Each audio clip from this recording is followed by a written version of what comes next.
Okay, so now here's the glutes. Notice that the fibers in the glutes, the way the lines are drawn, are the way the fibers actually run. So it runs at, whoops, kind of an angle, so an angle this way, and it's in charge of lateral movement. So they've cut it for illustration purposes, but it attaches to this big band that runs down from the hip here, all the way down to the outside of the knee.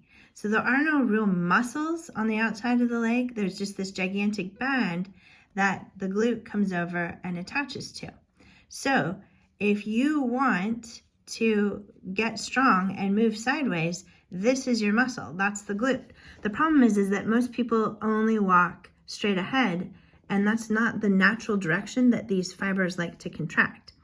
So the other problem is that the glute has to do battle with all the muscles on the inside of the thigh. So there's a whole bunch of them. There's 5 on the inside of the thigh, and there's only one big glute to battle it. The other thing is that there's another glute layer just below it, this glute, and it's also an internal rotator. So it grabs a hold of that femur and twists it in. All these muscles on the inside of the thigh also grab hold of the femur and twist it in. The glute, the big glute max, is the only one that is an external rotator. There's a bunch of little muscles in there.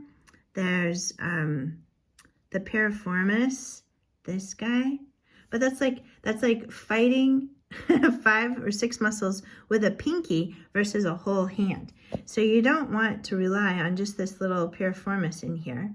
You want the power of that gigantic and awesome glute max.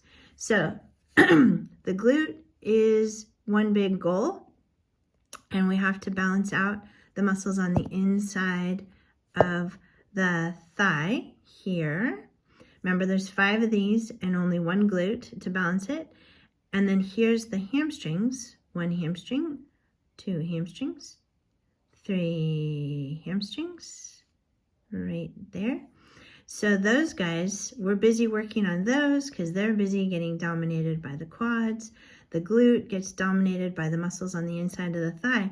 So we spend lots of time working on the glute, lots of time working on the hamstrings, and lots of time working on that hip flexor, because those are the most misused, misunderstood, and underutilized muscles in the body.